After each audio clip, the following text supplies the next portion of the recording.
बंगाल से बड़ी खबर निकल के आ रही है। शपथ ग्रहण से जुड़ी हुई ये बड़ी खबर आपको बता रहे हैं। 9 मई को बंगाल में शपथ ग्रहण संभव है। सूत्रों के हवाले से जानकारी मिल रही है कि 9 मई को हो सकता है शपथ ग्रहण समारोह। 9 मई को बंगाल में नए सीएम का शपथ ग्रहण हो सकता है।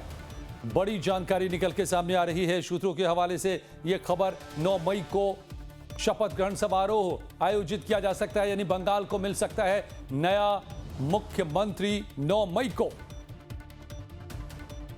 तो लगातार अब सरकार बनाने की गतिविधियां तेज, जीत का जश्न का दौर चल रहा है।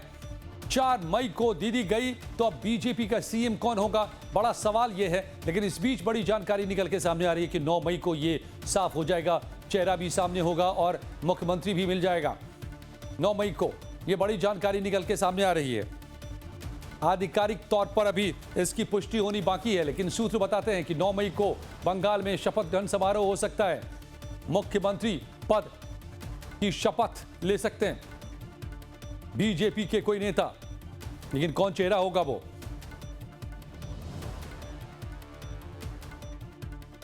कमलेश सिंह हमारे संवाददाता मेरे साथ जुड़ गए हैं। कमलेश, आपकी नजर बीजेपी पर रहती है गहरी। ये जो खबर निकल के आ रही है, क्या 9 मई को बंगाल को मिल जाएगा नया मुख्यमंत्री?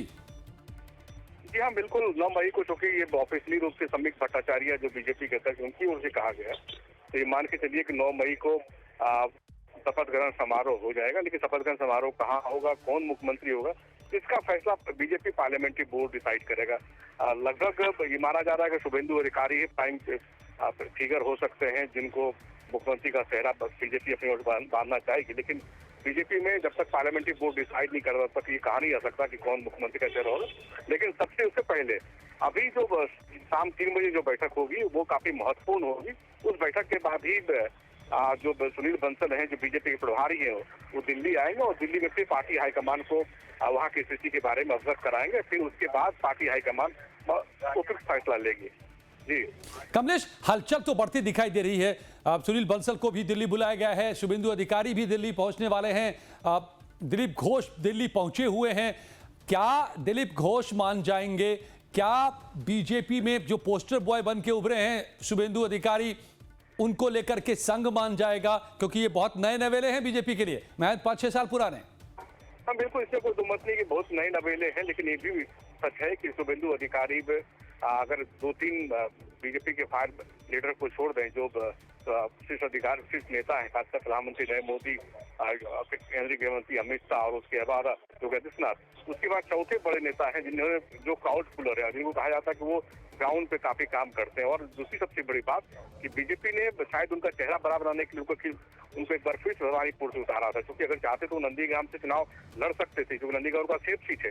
कि भवानीपुर से एक बार फिर उन्होंने ताल ठोकी थी। इसकी बात का मतलब यह है कि बीजेपी उनमें काफी पोटेंशियल देखती है, इसलिए उनको भवानीपुर से ममता बनर्जी के खिलाफ उड़ाया गया। अगर बीजेपी फैसला करती है, कुछ और फैसला करती है तो बात ही अलग है। लेकिन निश्चित रूप से अभी तक जो पूरा प्रोसेस चला है वो शुभेंदु अधिकारी के आसपास ही चला है।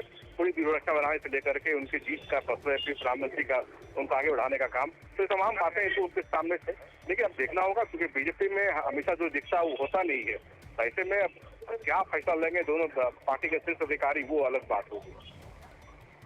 बने रहिए कमलेश, बड़े सवाल हैं इस वक्त, लेकिन जो बड़ी जानकारी है, 9 मई को बंगाल में नए सीएम का शपथ ग्रहण समारोह हो सकता है और बंगाल में शपथ ग्रहण की तारीख भी आ गई है। लेकिन ऐसे में प्रचंड जीत के बाद सबसे बड़ा सवाल यही है कि अगला मुख्यमंत्री कौन होगा। इसको लेकर के चर्चाएं तेज हैं। शुभेंदु अधिकारी, दिलीप घोष और सुकांत मजूमदार समेत कई नेता हैं जो सीएम पद की रेस में सबसे आगे इस वक्त नजर आ रहे हैं। देखिए कौन कौन से वो चेहरे हैं आपके टीवी स्क्रीन पर जो आप देख रहे हैं। दिलीप घोष संगठन स्तर पर काम करते रहे। शुभेंदु अधिकारी ममता को 2-2 बार हराया है। इस अब की बार तो उनको विधानसभा जाने से ही रोक दिया ममता को। तो हालांकि ममता के पूर्व करीबी रहे हैं, उन्हीं के अब दाएं हाथ रहे हैं, उनके चेले माने जाते रहे। लेकिन अभिषेक अब के सामने आने के बाद से वो अपने आप को कहीं ना कहीं इग्नोर्ड फील करने लगे टीएमसी में, और उसके बाद बीजेपी का दामन 2020 में थाम लिया था। तो आज देखिए कि वो पोस्टर बॉय बन के उभरे हैं इस चुनाव में। और सबसे ज्यादा अगर कोई चेहरा दिखता रहा है पूरे चुनाव में और सीधी टक्कर अगर ममता को कोई देता नजर आया बंगाल के चुनाव में जमीन पर, तो वो यही नाम रहे, यही चेहरा है शुभेंदु अधिकारी का। इसलिए सबसे ज्यादा नाम उन्हीं का लिया जा रहा है। लेकिन दिलीप घोष भी है जो लंबे समय से बीजेपी के संगठन के लिए काम करते रहे, बीजेपी को यहां तक लाने का श्रेय उनको जाता है, जमीन तैयार करने का श्रेय उनको जाता है, पुराने कैडर हैं बीजेपी के संघ के, तो इसलिए उनका भी नाम काफी लिया जा रहा है। समीक भट्टाचार्य पश्चिम बंगाल बीजेपी के अध्यक्ष, जिनकी अगुवाई में, जिनकी अध्यक्षता में बीजेपी ने यह मुकाम हासिल किया है, तो एक मजबूत दावेदार बनकर उभरते हैं समीक भट्टाचार्य भी। क्या उन पर पार्टी यकीन करेगी? सवाल यहां पर है कि बड़ी उम्मीदें हैं, बड़ी जीत हुई है, तो ऐसा नेतृत्व भी चाहिए जो बड़े रिजल्ट दे सके, जो डिलीवरी दे सके।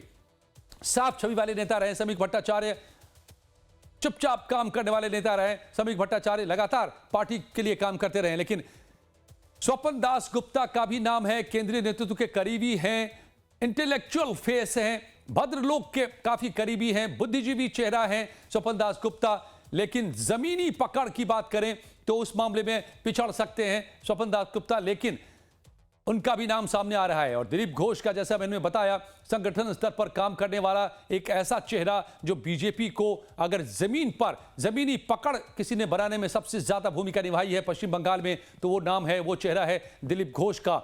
इसलिए वो भी मजबूत दावेदार हैं, संगठन से आते हैं, बंगाल में काफी लोकप्रिय नेता हैं, और इनके फेवर में यह भी बात जाती है कि संघ और बीजेपी में लंबे दौर से रहे हैं, तो ये उनके लिए सबसे प्लस पॉइंट भी हो सकता है।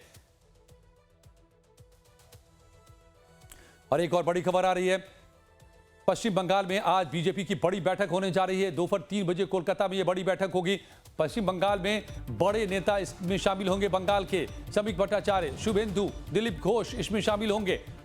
तो देखिए, अब हलचल लगातार बढ़ती दिखाई दे रही है। अब सरकार बनाने की कवायद शुरू हो रही है, बैठकों का दौर शुरू हो रहा है, दिल्ली का भी दौर शुरू हो रहा है। तो पश्चिम बंगाल में इस वक्त की बड़ी खबर, 3 बजे बड़ी बैठक होगी जिसमें पश्चिम बंगाल के जो बड़े नेता हैं सबके सब शामिल होंगे इस बड़ी बैठक में।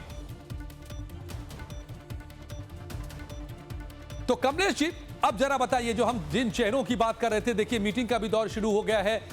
इन जो 3-4 नाम सामने आ रहे हैं उनके लिए क्या प्लस क्या माइनस आपको नजर आ रहा है?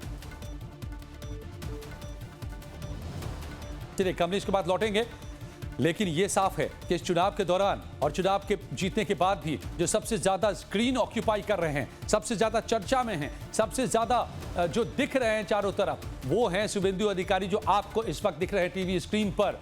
तो क्या उन्हीं के नाम पर मोहर लगेगी? लेकिन ये बीजेपी है, और बीजेपी के बारे में खासतौर से मौजूदा दौर में ये बहुत ही साफ है कि कौन सा नाम होगा या आखिरी लम्हे तक किसी को पता नहीं चलेगा। चौंकाने वाले फैसले भी बीजेपी लेती है, पार्लियामेंट्री बोर्ड को तय करना है। तो कमलेश जी, हम आपसे समझना ये चाह रहे थे, क्योंकि बीजेपी को आप करीब से खंगालते रहते हैं, हर वक्त आपकी नजर रहती है, ये जो 3-4 नाम हैं, दिलीप घोष हैं, शुभेंदु अधिकारी हैं, समीक भट्टाचार्य हैं, स्वपन दास गुप्ता हैं, किसके फेवर में क्या है, किसके अगेंस्ट में क्या है? देखिए, एक बात तो कोई उम्मीद नहीं है कि दिलीप घोष सबसे पुराने नेता हैं, वो संगठन कुशल संगठन करता है। इसमें भी कोई उम्मीद नहीं कि पिछले कुछ दिनों में लोकसभा चुनाव हारने के बाद और शुभेंदु अधिकारियों के उदय के बाद वो अलग अलग से महसूस कर रहे थे, लेकिन पार्टी ने उनको फिर एक मुख्य धारा में दौड़ा, फिर से वो लाइमलाइट में आए, इसमें कोई तो मत नहीं है।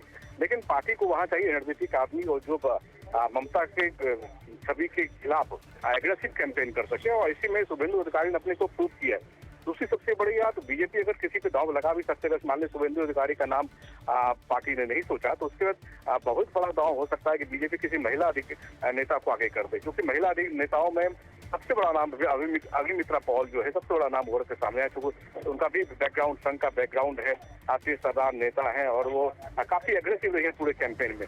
तो वो भी नाम काफी आपको हो सकता है महिला के तरफ से आया, अगर महिलाओं को प्रतिनिधित्व देने की बारी आई, क्योंकि एक बड़ा वर्ग जो महिलाओं का है उन्हें बीजेपी को समर्थन दिया, जो ममता बनर्जी के साथ हुआ। तो हो सकता है कि बीजेपी दूर का साधने के चक्कर में अग्निमित्रा पॉल को भी बना सकती। रूपा गांगुली भी काफी प्रसिद्ध नाम है, रूपा गांगुली भी इस बार एमएलए बनी है, एक विधानसभा की एमएलए रही है, संगठन की कुशल संगठन से आते काफी पुरानी नेता हैं, और काफी जद्दोजहद करते हुए दिखी है ममता बनर्जी के खिलाफ। रूपा गांगुली भी हो सकती है, जिससे मैंने कहा कि निश्चित रूप से अगर शुभेंदु अधिकारी के नाम पर सहमति नहीं बनती तो हो सकता है कि बीजेपी महिला दांव भी चल जाए। लेकिन जैसे मैंने कहा कि जहां पार्टी में सब कुछ पहले से तय होता है, और पार्टी ने बिल्कुल तय कर लिया होगा किसको सीएम बनाना है। तो ऐसी स्थिति में निश्चित रूप से मुझे लगता है कि पार्लियामेंट्री बोर्ड जब बैठक करेगी, जो कि 9 तारीख को अगर शपथ ग्रहण समारोह है, तो उससे पहले 6 या 7 तारीख को बीजेपी के पार्लियामेंट्री बोर्ड की बैठक हो। उस पार्लियामेंट्री बोर्ड की बैठक में बिल्कुल ये नाम क्लियर हो जाए कि आखिर कौन हो रहे हैं सीएम। बेशक बेशक, तो पार्लियामेंट्री बोर्ड में तय होना है। बीजेपी के भीतर क्या तय हो चुका है नाम, गतिविधियां बढ़ रही हैं, हलचलें बढ़ रही है। 9 तारीख को शपथ ग्रहण समारोह हो सकता है, ये जानकारी निकल के सामने आ रही है। और सबसे ज्यादा अगर जिस नाम पर चर्चा हो रही है तो वो है Shubhendu Adhikari, the poster boy of West Bengal election, जिसमें बीजेपी को भारी जीत मिली है। लेकिन क्या महिला पर दांव लगाएगी, ममता के सामने एक महिला को उतारेगी बीजेपी, ये भी जैसा दिल्ली में किया था? ये भी एक बड़ा सवाल जो कमलेश कह रहे हैं हमारे लिए है इस वक्त सबके सामने। बहुत बहुत शुक्रिया कमलेश आपका इस पूरी जानकारी के लिए इस वक्त।